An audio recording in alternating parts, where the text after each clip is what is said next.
Welcome back to another journey with Amtrak trains. Here at Washington D.C. Union Station, and today I'll be showing you guys two Northeast regional train rides. The first, a typical train ride, taking a little over 3 hours from Washington D.C. to New York City. The second one, however, is a special train that runs only once a day. And it takes over 6 hours, nearly 6.5 hours. And why would anybody want to travel at half speed? Tag along, come along, and find out. Welcome back to the king of all Union stations, Washington D.C. Union Station, which is as crowded as usual. May I have your attention, please? Northeast Regional 84. That's me. En route to New York. 20 times out of 10, such a long line at DC is the one going to New York. Looks like we're gonna have a full train. Now, I do have a tip whenever you are boarding at such a major station with such a long line. I don't know if it's really gonna work this time. Let's see. Boarding was all the way at gate K, which isn't even visible from here. Yep, that's a long line. Friday morning, sort of expected. We'll see if I can grab a seat to myself.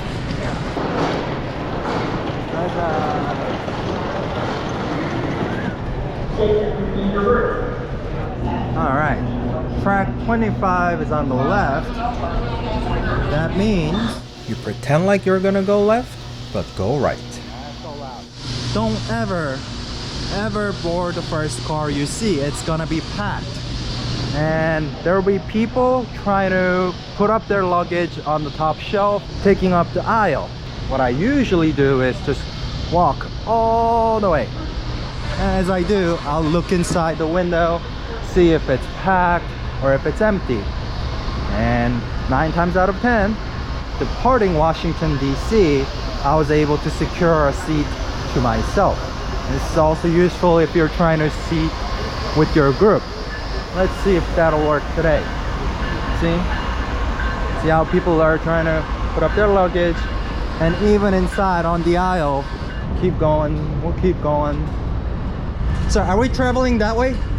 Thank you. So we go that way. Right? So yeah, I mean, I knew we were traveling that way, but I asked for the sake of, because in some stations you don't necessarily move the same direction, so it pulls in and pushes out in some stations. Going to New York, I generally prefer sitting on the right side because that way I get to see New York City skylines on the way in.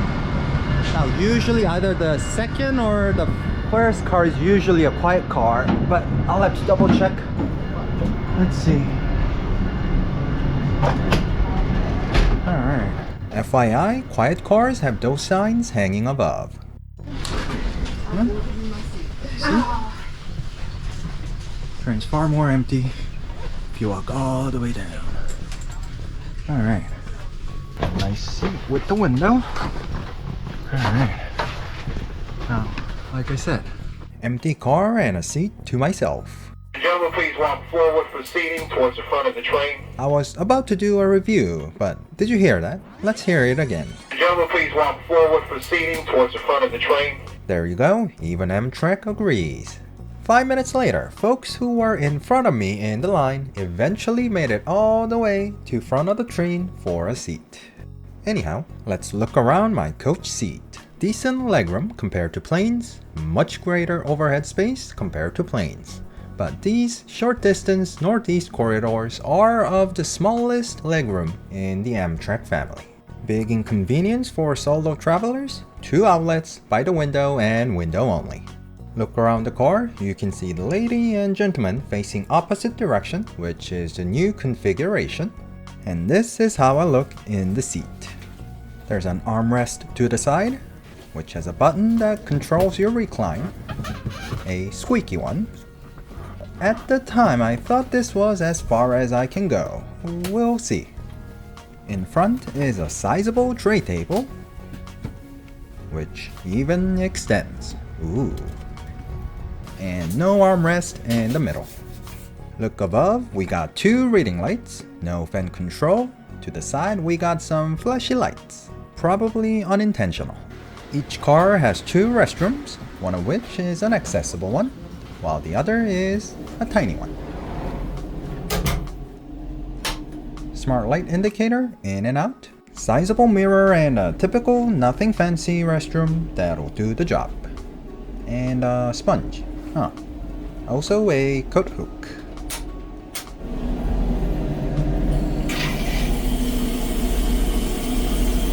Gentle yet very weak flush, followed by another gentle yet very weak stream of water. It'll do the job. This is the condition of the accessible restroom 3 hours into the ride. Alright, we are moving. Yeah! This is also when I found out you just have to push like you'll crush those behind to recline further.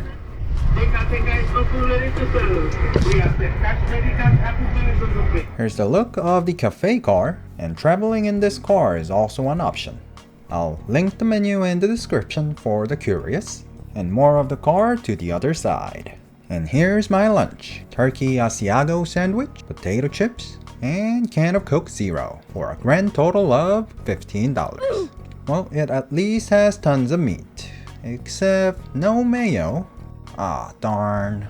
Nom nom nom nom. Food was okay, but if you need something more than okay for $15, the Union Station has, Subaros, Raising Canes, oh my god, since when? And a whole floor of food court below. But the sandwich was a good appetizer to make my zero even better. Oh, hey guys! Aww. An hour into the ride, train did fill up and I wasn't alone anymore. Though it was a little chilly, nothing was out of the ordinary, and I got to enjoy the scenery. That would be the skylines of Philadelphia, or Philly as the locals call it, and the crowd. And a while later, New York City was in the distance. Far back, One World Observatory, and the Empire State Building. You can also see the edge. Anyone wishing to climb? Do note, this is the best view of New York you can find because the train has to go through a tunnel to access Manhattan. And here I am, New York Penn Station. Now, when you first arrive, you might end up just following the crowd and taking the first exit you see. So there are 2 ways out, or 2 choices, 2 options. You can either take the first exit you see, or follow the sign that says Moynihan Train Hall. Well, you'll reach Moynihan Train Hall, which is nice. It has a bit of pros and cons there. That bustling, noisy New York City atmosphere. Take one of the exits right away. Personally, if it's your first time coming to New York City and if you're expecting that bustling city vibe, I would recommend taking one of the exits right away from the platform. That bustling, noisy white noise that I experienced as soon as I guess ascended up the steps, that was something. I still remember it. But this is also another perspective.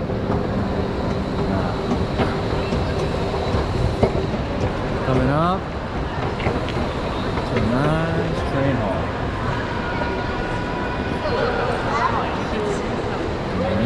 Train hall. Alright. So there is a long line over there.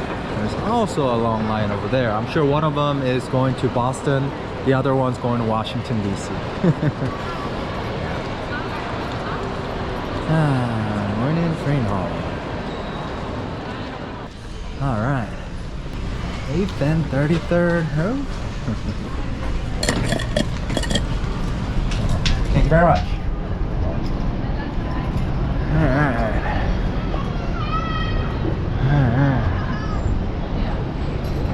This time I'm really in. So this is the same exit I always use. One of the reasons I always come out this way. The 8th and 33rd. right in front of is the Empire State Building. So. The theme of Journey this time was trying everything Japan about New York. But for our purpose, let's jump straight to the day of my return and get ready for another train ride. I feel at peace. Feels good. It was a long day and I still have hours to go. And so, I'll show you Amtrak's most fancy, top-of-the-line premium lounge located at the Moynihan Train Hall. The lounge is looking pretty quiet. That's the Amtrak Metropolitan Lounge, which costs a whopping $50 for a day pass or 1,500 Amtrak rewards points. Past the locker-looking closet, here we are.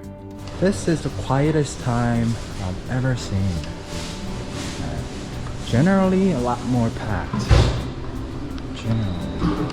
The lounge offers unlimited complimentary drinks. Hi. Foods and snacks. What's going on? And I think you guys close at 9 today, right?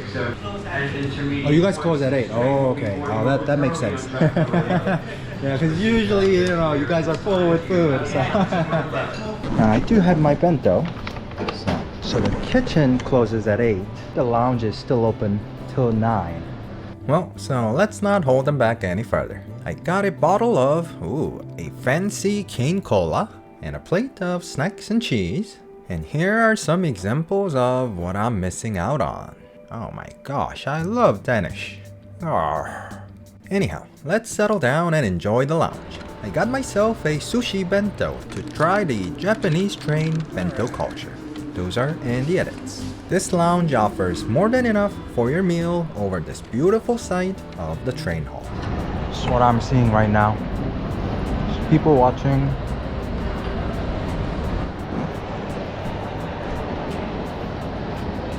They just cut lines. Can't do that. We're train riders. We don't do that. We only do that on airplanes. We only cut lines on an airplane or a bus, not on trains. Well, I guess if that one's going to Washington D.C, that makes sense. Huh? What do you mean by that? Well, here's a route map of Northeast Regional.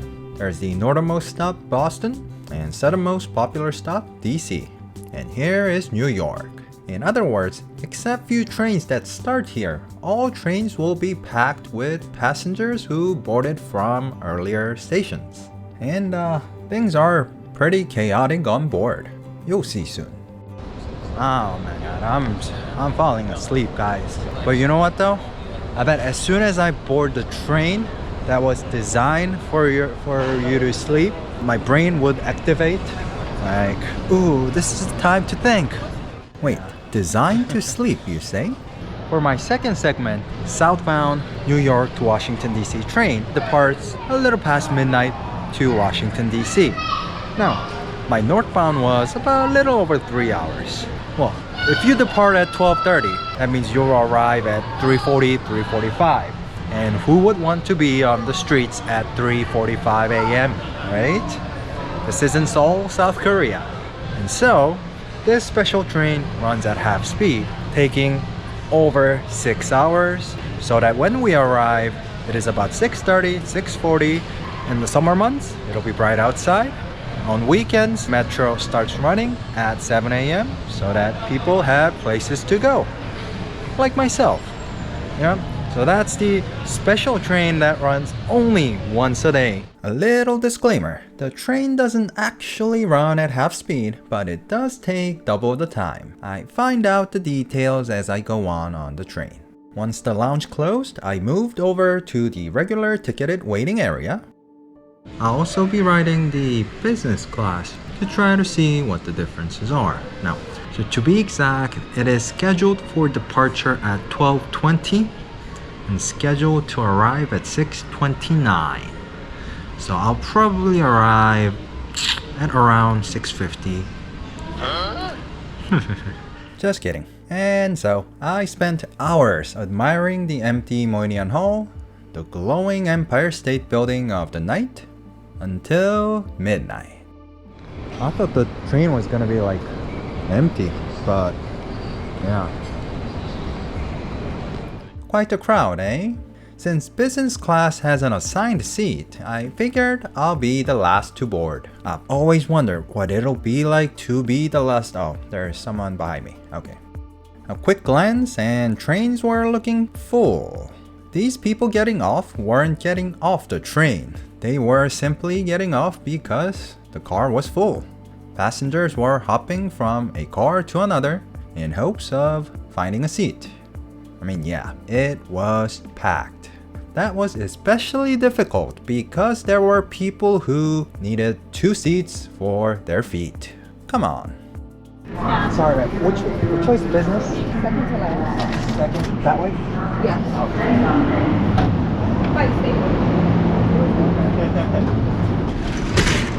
This has got a fitting, right? What? It's got a Philadelphia. Yeah, Philadelphia, Washington D.C. Yep. Really? Washington? Yeah, and then it even goes further south. No way. Yeah. Yep, this was one of few trains that went full distance from Boston past Washington D.C., which probably explains why there were so many people. Anyhow, I eventually made it to the second to the last car. Okay. Uh-oh. Wrong way it was. And so, I once again embarked on a journey through the entire train. Yep, the entire train.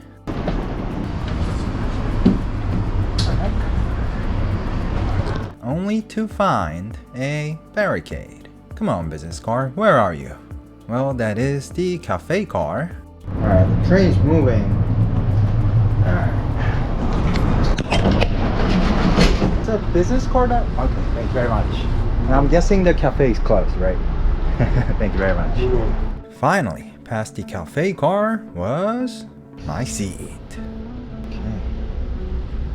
This was the last car, so I was literally the last one on the train. Here's the look of the business car.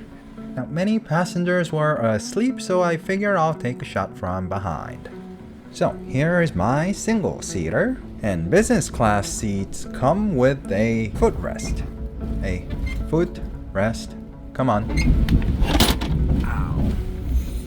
Here's how I look in the seat. And we got 2 buttons this time. One that controls the recline, and another that... Oh, I remember. I have to manually raise my leg rest, and this lever will release the leg rest. Alright, this should provide much more comfort than the coach. Above me, I have 2 reading lights, but even one is bright enough. Ouch. And by the curtains, yes, a curtain, the same outlets hiding below. Goodbye, New York City. I'll be back. And then I immediately fell asleep and had a great sleep. Nope, not yet. I've been shopping lately in anticipation of a great sleep on the train. My brand new travel pillow. This will surely help me sleep, right? The pillow seemed thick and firm enough to catch my neck from flying left and right as train was moving. Now, I wanted to at least wash my face, but to my surprise, the business car does not have a restroom in it. So I walked through the cafe car, which was now open, and found the same restroom I saw earlier, except in much greater condition. Nice. And back in my seat, I think I was trying to say how spacious the seat was, seeing as to how right? And this time, I really fell, oh no. This is when I actually found out that the train runs at normal speed, but just stops at Philly for 3 hours. Philadelphia 30th Street coming up in a few minutes. Also, we depart Philadelphia at 4 o'clock. Once again, we depart Philadelphia at 4 o'clock. If you want to step outside, go inside the station and walk around, we got time to do so. I'll be honest, if you are a light sleeper or one of those who struggle to fall asleep like myself, this will not be the train for you to sleep. There are numerous stops which will be announced every 20-30 minutes or so throughout the night until Philly. And oftentimes there would be 2 announcements, one for the business car and the other for the whole train. And it does get a little chilly, so do prepare a layer or a light jacket like I did. That's me a few hours later complaining how bright that light is. For comparison's sake, front rows are much dimmer. Anyhow, that was me inside the Philadelphia station at around 3 a.m. My watch says my sleep needs some attention. I was able to fall asleep again, but then I was awakened again as we departed a little past 4 a.m.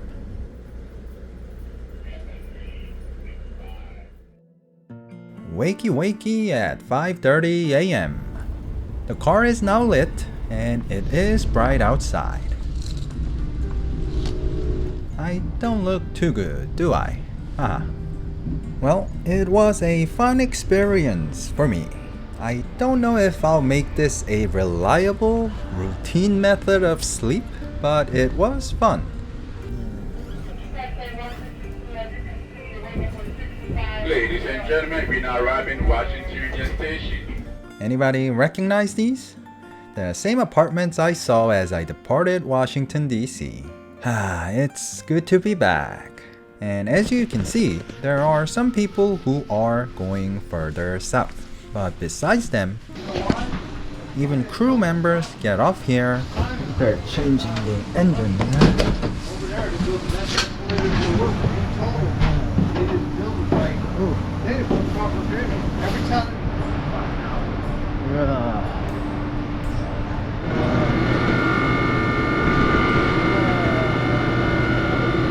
I probably shouldn't hop on, right?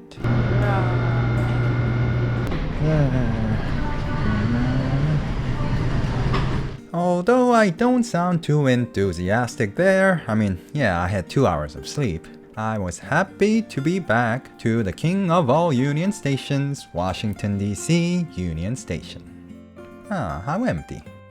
Out the door, bright summer day, early birds, and the Capitol. It's good to be back home. How lovely. Hope you enjoyed my journey together. Don't forget to like and subscribe, and thank you for watching. Goodbye.